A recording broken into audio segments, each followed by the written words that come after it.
videos. I think was it Melbourne you guys were in? You put a video up on the YouTube. Yeah, Sydney My Music Bowl. Confusing name for people not from Australia,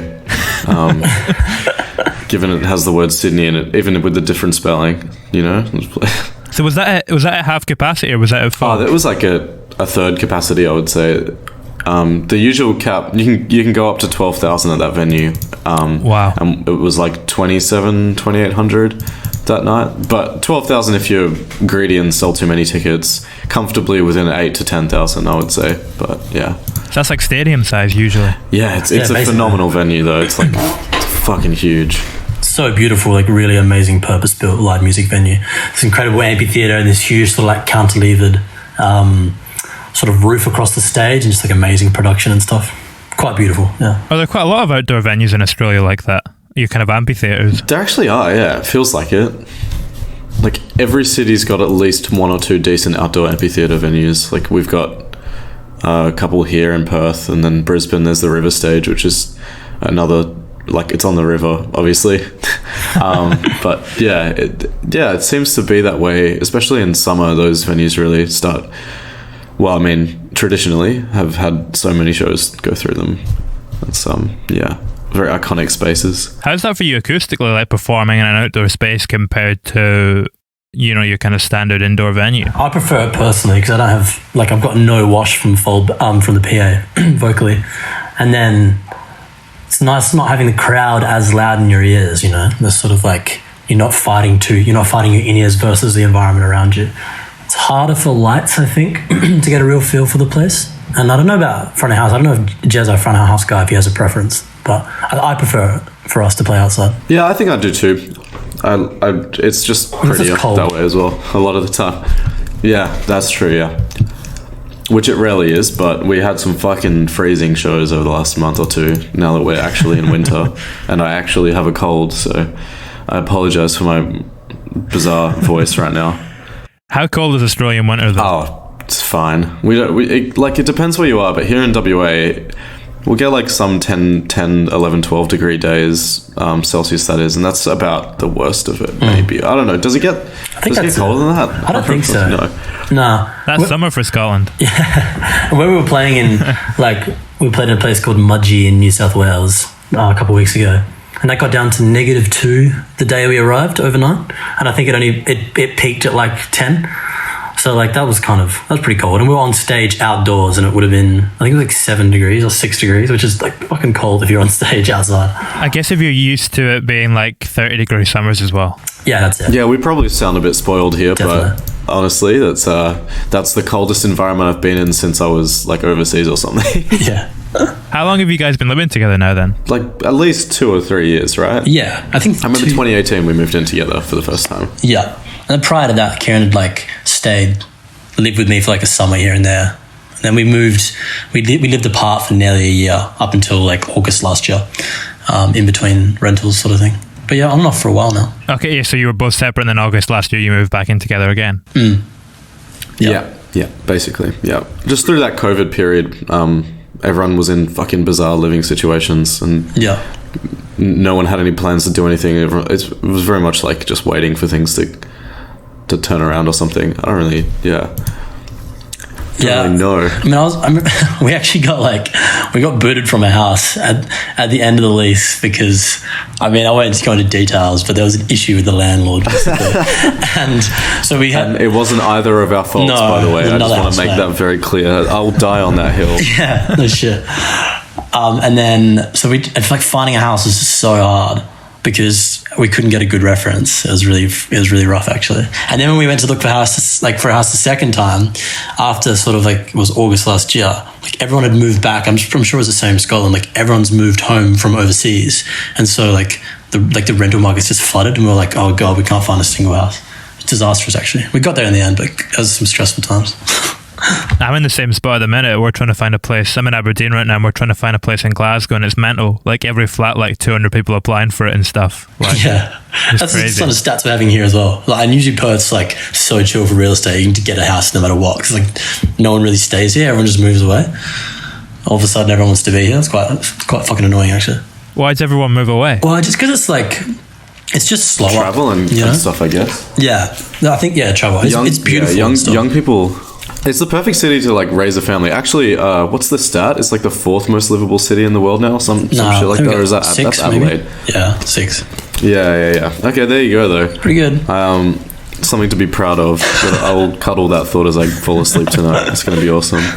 You're saying it's a little bit slower. How is that for you creatively? Does that kind of help? Just that slightly slower pace of life? I don't know how it compares to like other sort of working environments. But like I'm from a small town called Geraldton, a few hundred k's north of Perth, which is even slower. And it's just kind of what I'm used to. Like I enjoy going to the city, like to different cities, and like that sort of for those periods of time that we're touring. It's quite exciting. But I mean, definitely when I come home, I enjoy that like that slow and pace, I guess, like just to sort of take it easy for a while. When you come home to Perth or when you go home to, do you say Geraldton? Oh, to Perth. Yeah, I haven't lived in Geraldton for seven or so years. But Perth's kind of like big Geraldton. It's still very coastal and, you know, it's just chilling. It's very like urban sprawly, like there's not many apartments. Everything's just like, it can be frustrating, but I think overall, I think it's sort of just the way that I've grown up and the kind of lifestyle that I enjoy. Is Perth not also like the biggest port in Australia or something as well? I don't think it's the biggest port. I feel like Sydney or Melbourne. No idea. Sydney or Melbourne would be, I'm pretty sure. It's pretty big, Fremantle Port, but I don't think it's the biggest. It's a very isolated place. It's like the most isolated capital city or something, like some stat that always gets thrown around. I don't know. What's something you've Holy learned? shit, no way. What? I was sorry to interrupt. Sorry. The biggest port in Australia is the Port of Headland. Oh, Port Hedland, no way. As well as all of... Yeah, Port Headland, that fucking place. Jesus. Oh my God. That's like an iron What's ore. Port Hedland? That's a town, that one, holy shit. Yeah, we played there last year. It was a lot. It was fun, but like, damn. It's dude. it's like the proper Wild West, like northwestern Australia, like full blown like mining, like iron ore belt. It's called the Pilbara, this region, and like it's just full on. You know, it's just high vis cowboys. It's going off. When the show itself was real good. Yeah. But rocking up, it's like just all just dudes in high vis and stuff. It's a different thing entirely. Wait, sorry, I'm gonna fact check myself. For some reason, it said it was the biggest one, but it's actually the 5th biggest. The biggest one is Brisbane. Brisbane. Okay. So there you go. Lots of conflicting information here. Definitely not Perth though. Yeah. No, That's for sure. What's something you've learned about each other since living together since August last year that you didn't know previously? Since August last year. I don't think I've learned. Yeah. No, probably not. I feel that like much. the dynamic has stayed the same basically since we first lived together. That's pretty much like it's been like me doing very little in terms of general, you know, making mess or cleaning mess on both sides of the equation. It's kind of like I'm zero, just like like net zero. Yeah. And I would say Caleb's picked up a lot more houseplants and things like that. I've definitely become more garden obsessed. Now we're in a nice house with a garden. Well, kind of nice. It's like a cottage sort of thing. And it's getting, you know, previous to this, we lived in like real, like classic, like uni share houses, you know, where they're just like trashed all the time. And so we're kind of like figuring out how to be adults and like have a nice little place that we take a bit of pride in. It's been a good experience, but lots of gardening now. In this quaint little cottage. Yeah. It's so cold in here. Like we got home for like from a 3-week tour a few days ago, and it's just been like colder in the house and it's been outside the whole time. I just can't figure out why. Like no amount of sun during the day seems to warm it up enough. It's just like miserable. We're gonna get some heaters or something. You just gotta get in that garden. Yeah, that's it. But it's raining as well, so I don't know, man. I'm stuck. What do I do? Why the fuck is it? It's raining all week. The moment we get back, Yeah, it's bullshit. Man. So unlike Perth to be like. I get that. sick. It's raining. It's cold. Yeah, just bizarre. Yeah, we're stoked. Obviously, as you can tell, we're all very happy. Where is this desire for gardening coming from? What's the feel on that? That's a good question. I actually don't know. I couldn't tell you where. I've also like recently I made some lounges, like some sofas sort of thing. I just like using my hands with stuff. It's really fun. I like getting away from music and that sort of thing for a little while when I can. I think because gardening, I feel like once you start, I think everyone can find something in that. Like there's a sense of pride when something like grows successfully and you're like, yeah, I did that, you know. It's like this, like it's like a child. I assume that's what a child's like, I guess. It's like you make something, you're like, yeah, I'm proud of that, look how good it's going. I think everyone could, like, if everyone tried gardening at some point, they would find some joy in it, I think. That kind of comes back to sunlight a little bit. Yeah. Carrying on with that gardening metaphor. It does, actually. Or the metaphor for a plant, rather. Yeah, that's a good. The sunlight metaphor is like it was actually about indoor plants. You know, you're supposed to give them a certain amount of sunlight, a certain percentage. It's kind of like how, you know, like a relationship is like an indoor plant. You sort of think you know how much of the right thing to give it, but half the time you end up just killing it anyway. One of the plants that my ex gave me, I just saw it just before I was cleaning my room a little bit, and it's just so it's so dead. I've never seen a plant as dead as it was. Just because we went away for 3 months. I don't know why you'd buy someone who regularly goes on tour an indoor plant. Like, what do you expect is going to happen? I dare you.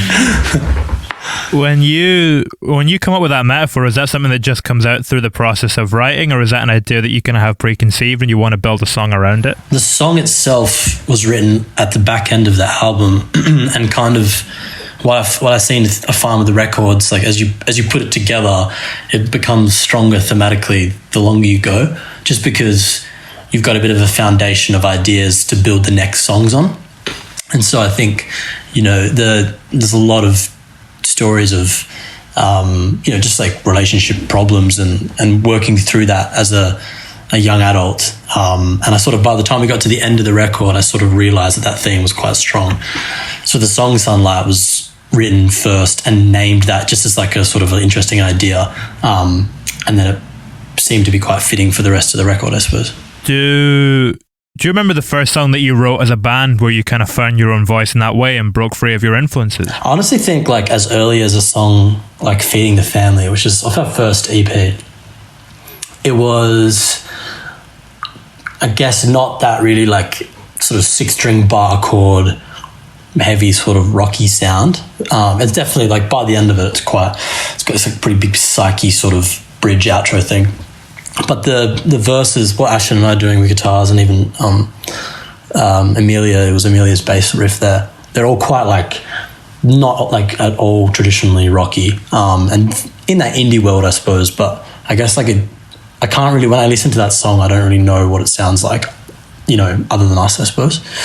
So I think that was probably a good point for us. And we were really proud of that song initially. Like as soon as we did it, we're like, oh, this is great. Like everyone's doing something a bit weird here. It doesn't really conform to what we think is, you know, what our influences would do, I suppose. Does that change your approach going forward once you kind of break that ground? I think so. Like a lot of the stuff on the rest of that EP, especially the following EP, there was pretty heavy disregard for like traditional song structures. And I guess like a real desire to explore, you know, different ways of arranging and composing things. And that was really good, I guess, in the sense that we didn't really have any fear of like how something, or like of I guess misstepping, I suppose. There wasn't really any pressure, and we also didn't feel like there was a structure we had to follow. And that was good for those first few EPs. I think we sort of pushed a few like boundaries in terms of like what people would accept as a song, I guess, like how they would, if they would be happy with a certain structure. Like a 16-bar guitar solo at the end of Feeding the Family, for example. Yeah, or like Old Enough is a song in this like little A-side thing we put out, whereas like basically just 3 completely different sections, one after the other, and like there's no real chorus, no real hook, and I don't know, we were just like, we're like, that's cool, you know, like we like that. But I guess the more we've written and the more we've put stuff together, it's like you kind of come to understand that, you know, in the world that we operate in musically, there's certain things that people want to have in a song that to make it feel like they've, you know, they can relate to it, I suppose. They can't just be like too crazy. What would you say those things are? Well, that's a good question. I suppose like we've spent a lot of time, like, I guess people don't want you to indulge too much, I think. Well, I'm not saying people don't want, but I think like even when I listen to music, it's like when something's good and something has its place, like you just want it to sit there for the right amount of time. And then when the next bit comes, you kind of want to almost be able to predict it, but not be able to do it yourself, if that makes sense. So when like a good bit comes on, like the next part of a song, you're like, oh fuck, that's perfect. But it should be that no one else could have done it. That's what makes it special and unique. But people kind of felt like that's the direction it should go in.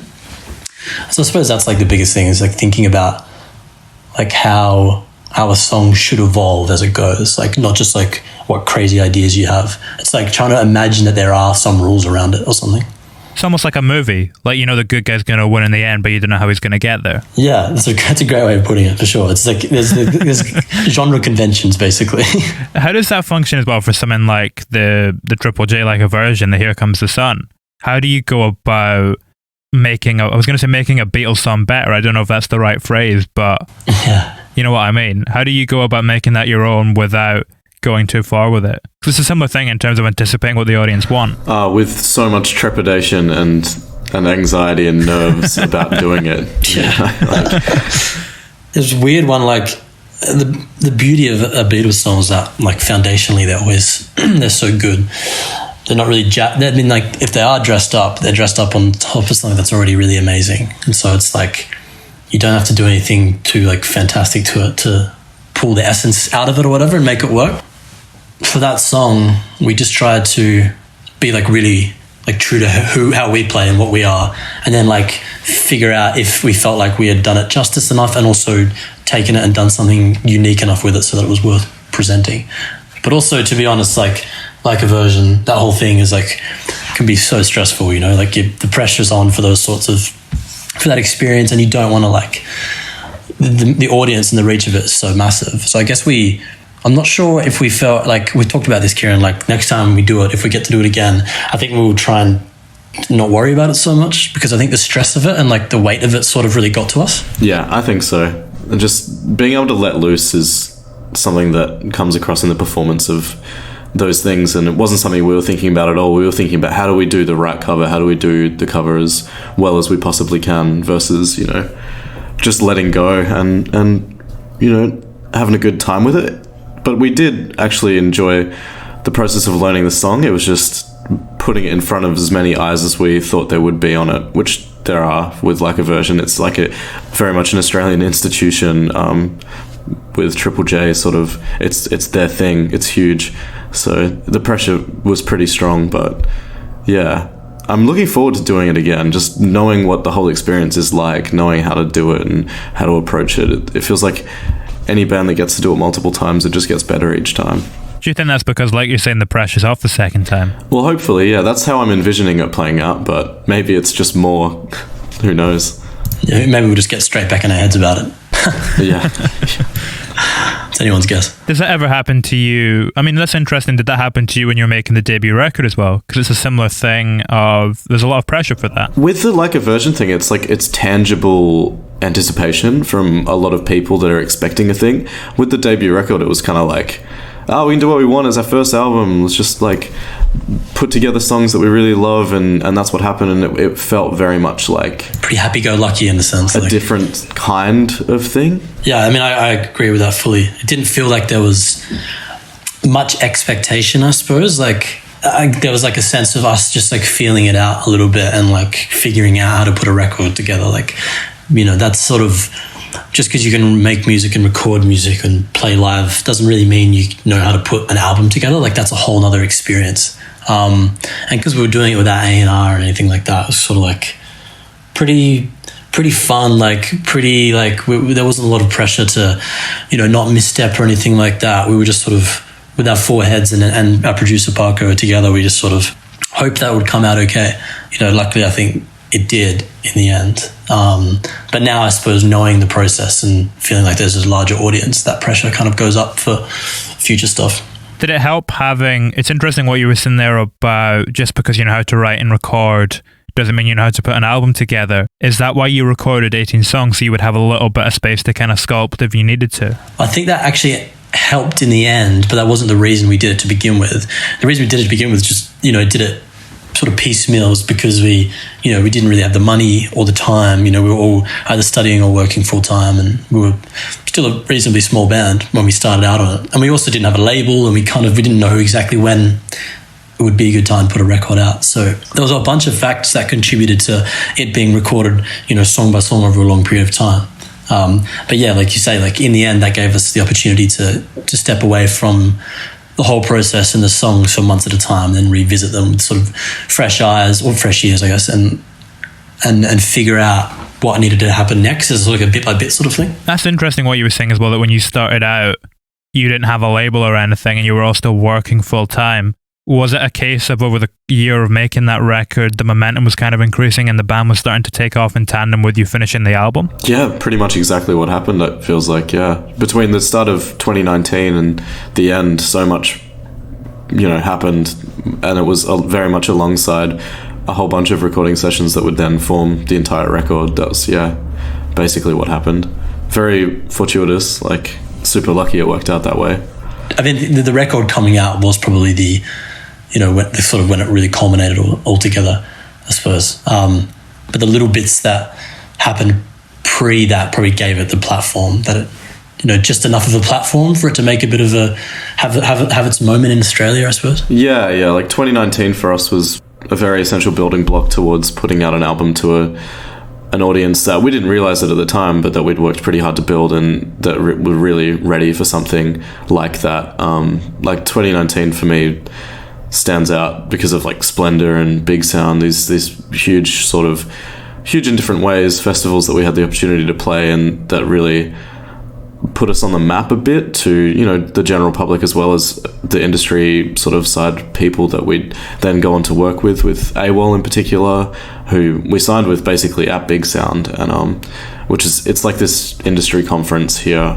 Maybe you would have heard of it, but all of this sort of stuff, I guess in terms of milestones, and we had that's sort of when things started to really pick up traction in my mind. Like that first sold out tour after Big Sound, I think it was in November 2019, was sort of that's when we started thinking, hey, maybe this could be a thing, and started dropping our other commitments.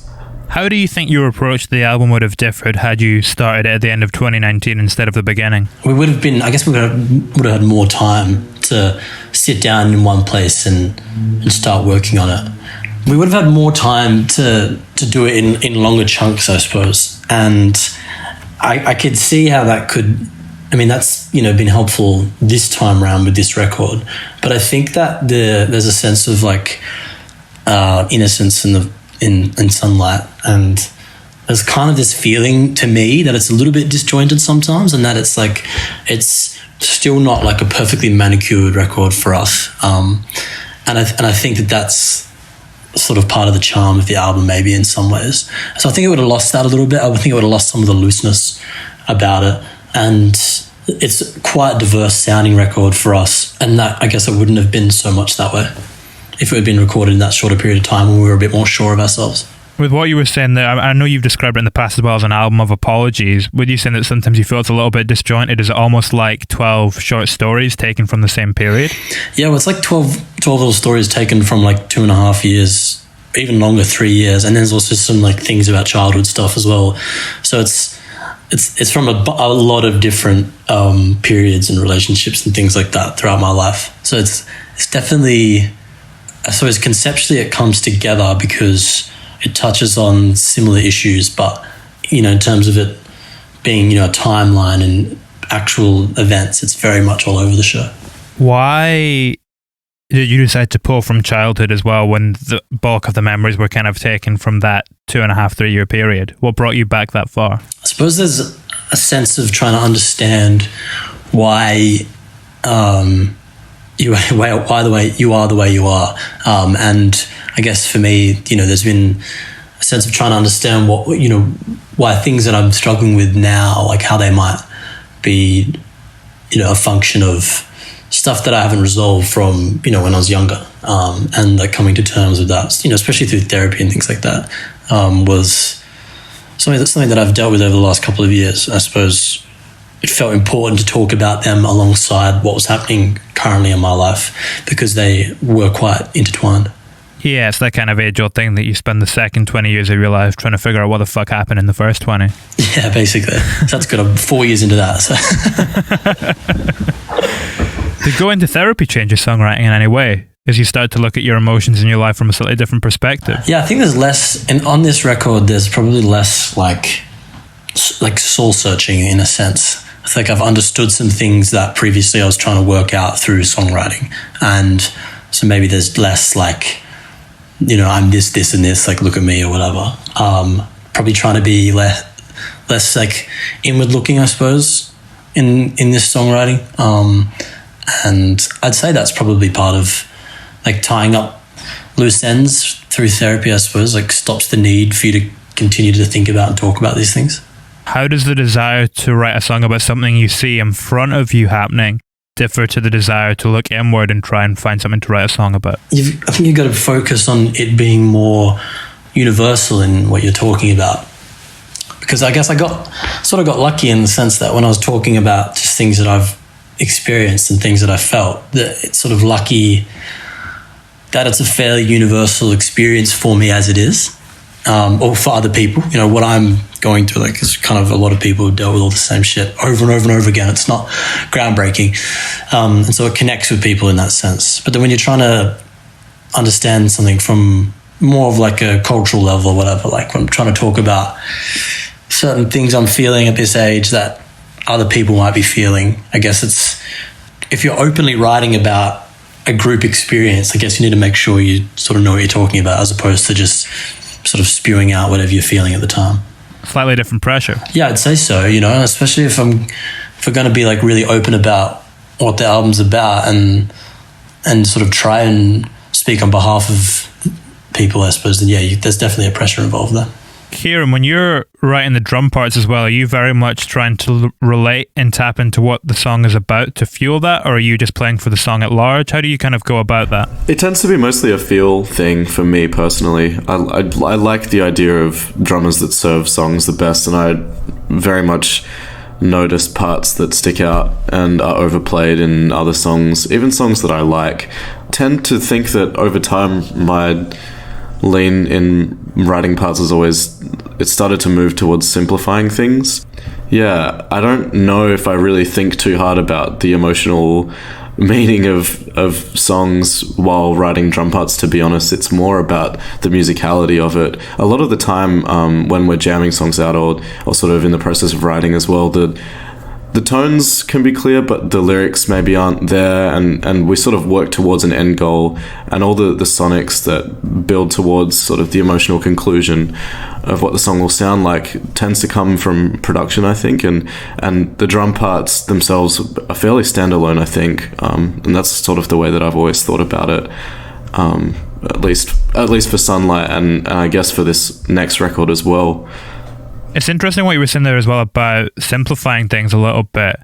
Was that an easy transition for you to make? Because I know when I sometimes speak to different artists, they talk about being a little bit reluctant to simplify and then eventually they give into it. Yeah, I think for me personally it was pretty easy because it gets to a point of like, my technical ability as a drummer has definitely improved in the last 5 years, or at least I hope it has, right? So I can do all this stuff that I couldn't do before. And the first time I learned how to do all this stuff, say I learn a new fill or whatever, I'd want to throw it immediately into a song. But that's not really the point. If it doesn't work in the song, it doesn't work in the song. And sort of working out that, like, in particular, some of the stuff that we've been writing lately, I need to sit back and sort of let the focal point of the tracks be the lyrics or the melodies, as opposed to sort of any fancy playing, you know. We're not a like metalcore band at all or anything like that. We're not a pop punk band. I don't want to be shredding. I want to be just sat right in the middle, you know, keeping things steady without anyone ever knowing what I look like, because, you know, then I can go to the shops and not be bothered. Everyone knows what you look like, dude. Most lovable face in Australia. I thought that was the yellow wiggle. True, probably is. So that it sounds like that process of simplifying very much came from becoming more accustomed to writing for the song. Yeah, I think so. Or at least that's how I like to think about it. At the end of the day, maybe I'm not actually thinking about anything at all. I'm just hitting shit. Like, it's just music at the end of the day, right? We had that thing, like, as a band, I remember after the first EP probably, where we were just like sick of there being so much going on. Like, we were all doing something consistently, like from like go to woe. Like the whole song would just be non-stop stuff. I don't know if it's because of what we were listening to or something like that, or what changed about it. But I just remember there was like, we all had this like real strong push to just strip things back and just stop filling the space so intensely, like realizing it didn't have to happen as much. And I think actually Dave Parkin, the guy that did Sunlight with us and part of the EP before that, I think that was something that he kind of pushed for and was like, oh, you can just do nothing here. Like, you don't actually have to always be doing something. And that was kind of a foreign concept to us, I suppose. And we really grabbed that idea and ran with it. And now I think like that's one of our most important parts of arranging songs for us is like, okay, how do you create space here? Like it's easy to, it's like with a word count, you know, I feel like you're always 1,000 words over with a song and you've got to figure out how the fuck you pull it down so it like feels like it's got enough room in it. That's maybe a thing that comes from making an album too, though, because that's less easy to notice when you're just creating singles, but on an album you do need that space. It's more important. For sure, yeah. It's got to ebb and flow, and that's not just like song to song, but yeah, it's within songs as well. When it comes to that ebb and flow on the record, how long did it take for you to kind of find the rhythm of the track listing and find out how it sat best and moved from song to song? I think we worked on it over a few days. There's just like certain things I felt we knew were going to be like in places. Like I knew we wanted to end on Sunlight and like start with Good For You for some reason. I was just like, those sort of felt good for us. And then, yeah, I don't know. I can't even remember. Just like a lot of trial and error. Like, what do you put this here? It felt pretty easy. I remember there wasn't a lot of back and forth. It was sort of like no one argued. No one like... we just sort of all agreed almost immediately on a bunch of conclusions that we came to.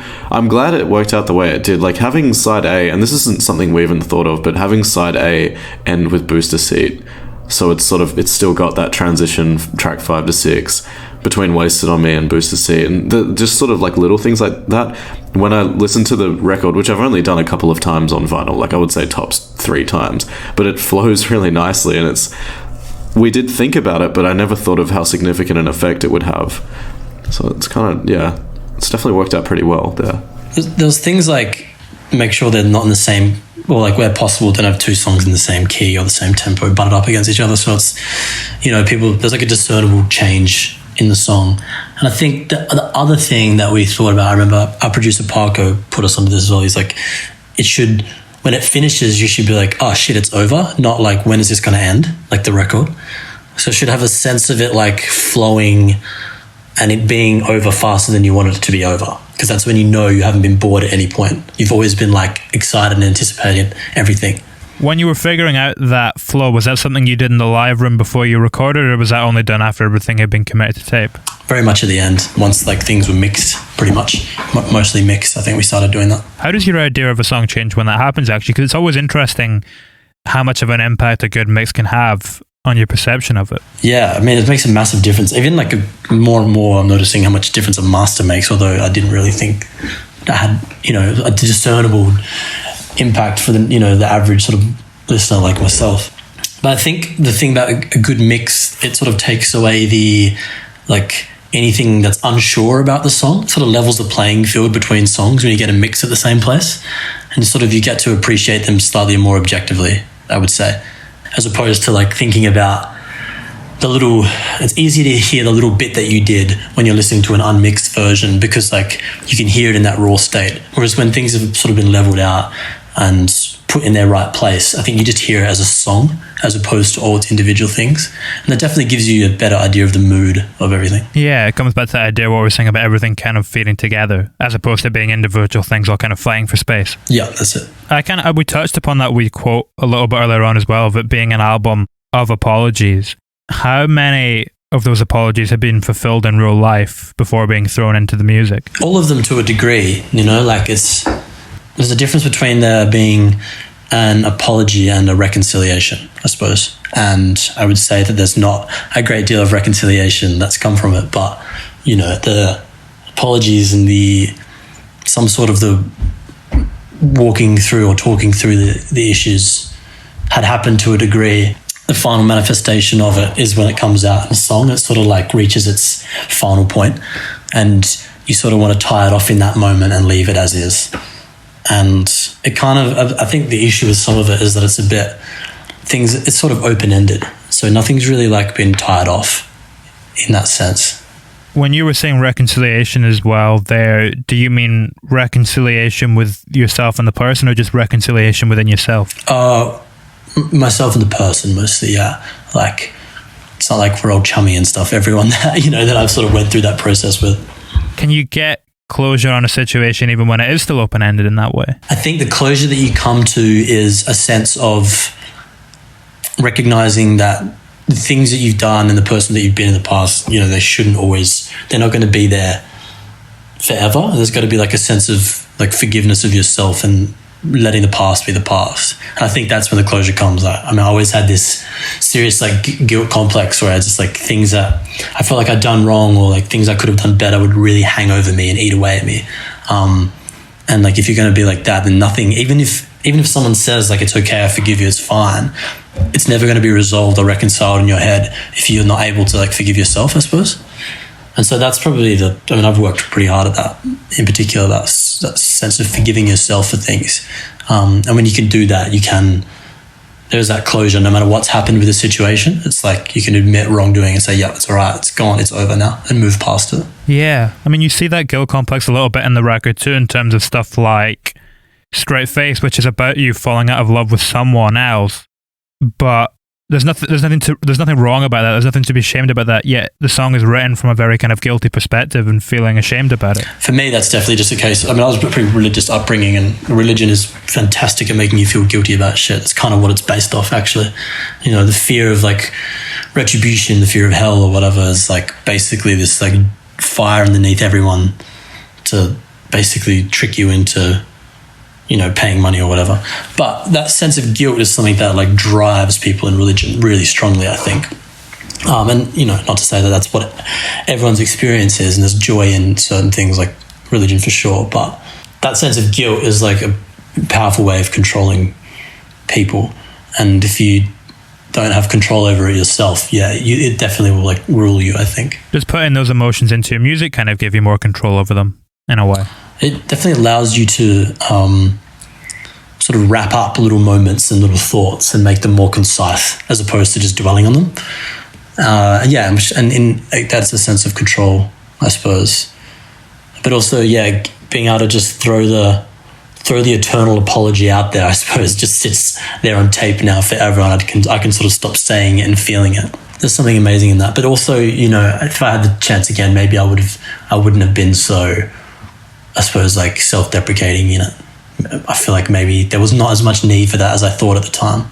But then that's honest to you at that moment. Definitely. Yeah, that's true. I suppose though certain people have moments in their life that they are no longer in, and they just didn't happen to, put the whole thing in a record or something, where it's now just like there forever. When did you start to move away from religion?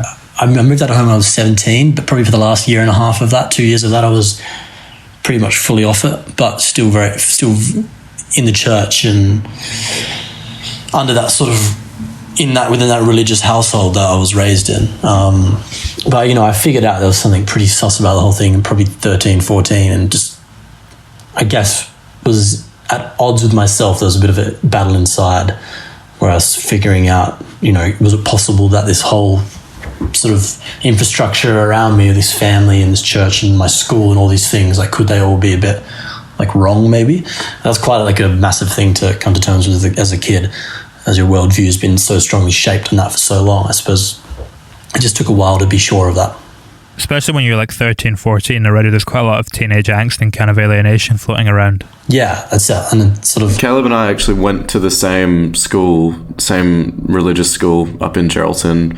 I had the advantage of only being there for 2.5, 3 years, so I waltzed in as like a self-identified Christian when I was 15 or so, and the moment I sort of spent more than a month there, I immediately became obnoxious atheist teenager who wants to argue with the religious ed teacher every Monday or whatever. And, I pretty much, as soon as I saw the wagon, I jumped off it and ran as far away as I could. But I didn't have that sort of pretty extreme upbringing with regards to religion. My relationship was always one of distance, where it was like, Yeah, I guess I'm Christian because, we go to church every 6 months or so. That was it when I was a kid.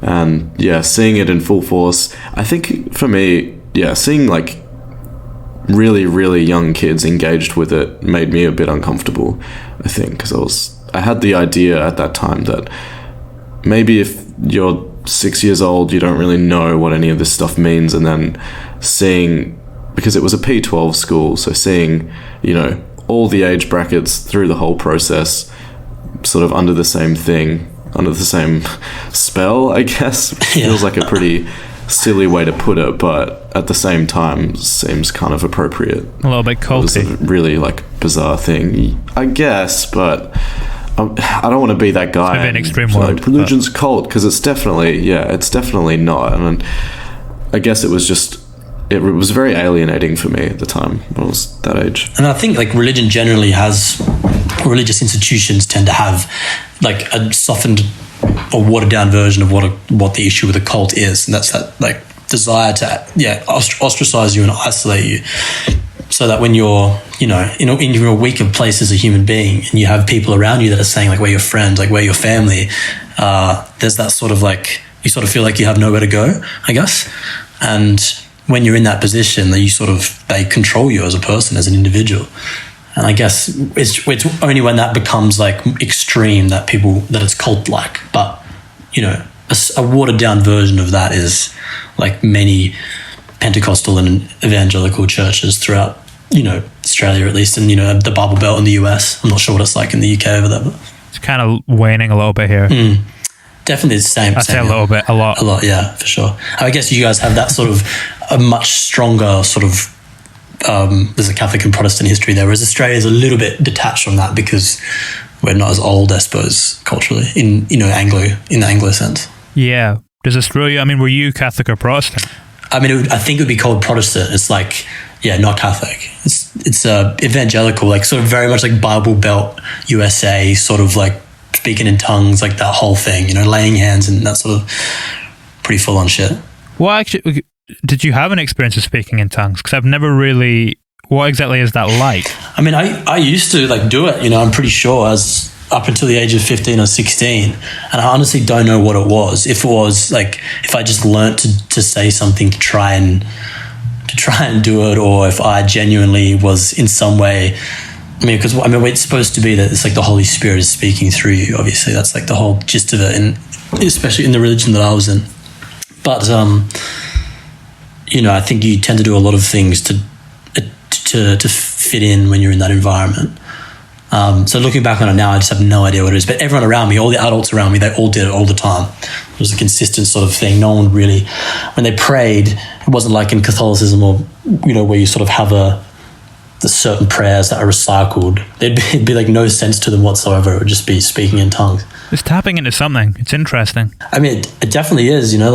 I felt things in those moments sometimes in church where I was I felt like I was being taken over by something. But then it's funny, since I've left that experience, or that institution, I've had experiences at concerts and watching films that have just been the same, and it's actually maybe this is just something inside me, it's a sense of wonderment or awe or whatever, but it doesn't have to be connected to anything spiritual. It's just something inside you that you allow yourself to feel in certain moments. Do you ever miss that feeling of faith and that kind of assurance that everything's going to be all right, when you're completely invested in it?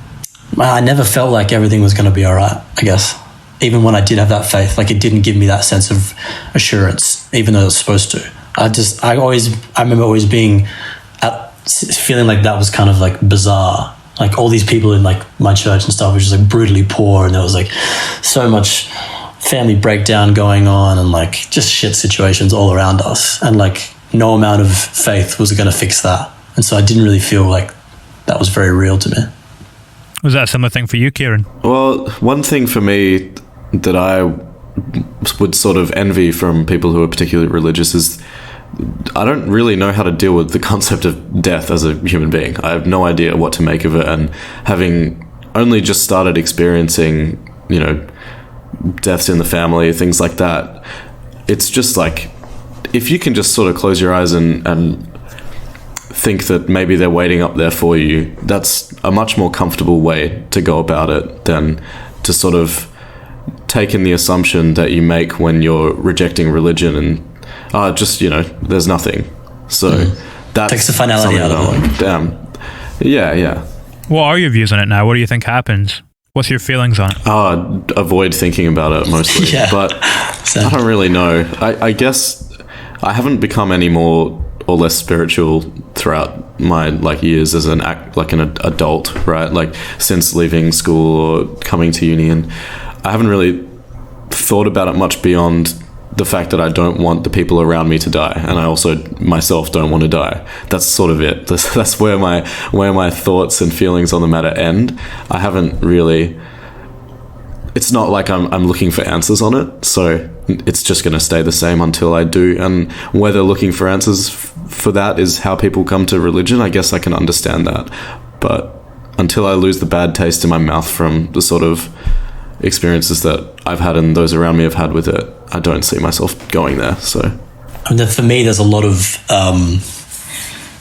trauma and things like that tied into it, I suppose. And the bad taste in the mouth is like, you know, alive and well, and it doesn't like sort of haunt me or stay with me, but the thought of, I guess, considering it, even just like thinking about it, it's like what is real spiritually is kind of difficult when any sort of spiritual interaction you had, you know, when I was younger was like quite frightening and absolute, you know. So it's like this idea of heaven and hell and wrong and right. And so to like dive back into it is I have to like neglect or reject all of those, the ideology that comes with it, I suppose. And that's not something that I really feel like doing at this point. So I mean, my feelings on like spirituality are, I guess, you know, up in the air.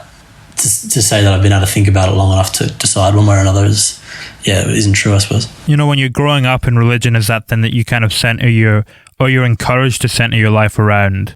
Does that almost increase the search for something else to center your life around? Is that what maybe kind of pulls you towards creativity and towards art and towards music? Yeah, it's a good question. I feel like maybe the suppression of parts of yourself because of, or at the hands of religion, maybe create this real desire to break away from any structure and any molds that might have been put on you in that age. And I suppose, like, you know, like institutionalized like education and things like that, going to uni and feeling like you should go and get a job at a certain law firm or mining company or something, like they kind of sometimes they might look the same way as what a religious experience looks like to me as a kid. And so in a sense, I suppose there's that desire to just reject anything I'm told I should do or I need to do and just do what I want to do. And that's what it's been for the last sort of 5 or 6 years. I've been conscious of like being considerate of what I think the right choices in life are. Yeah, I mean, I can see how a traumatic experience through religion would leave you wanting to avoid organizations and institutions that sort of resemble some like really top-down, authority-based, you know, environment. I personally never had a plan for what I wanted to do, and I've sort of been ad-libbing everything since I was like 17 and moved down for uni, and never really had a solid conception of I guess my identity as like a person who goes to work, you know. I just fucking had no clue and was just flailing, and that even showed when I graduated. I sort of just threw everything at the band, on the management side as well as the performing side, and just sort of was very aimless for, I would say, like 12 months there before we started really touring and picked up sort of nationally here. I honestly don't know what I would have done if not for the band. I did a marketing degree, you know, like I was primed to go work as like a mid-level marketing manager or something, and I don't know if I wanted that at the time. It would have just been the natural progression of like, I was 17, I went to uni, I finished my degree, holy shit, what now? You know, I never really took the time. So I'm very grateful that this band for the last 3 years has very much given me that time to sort of work out what the hell I want to do with myself. Just so happens this is it, so convenient, really.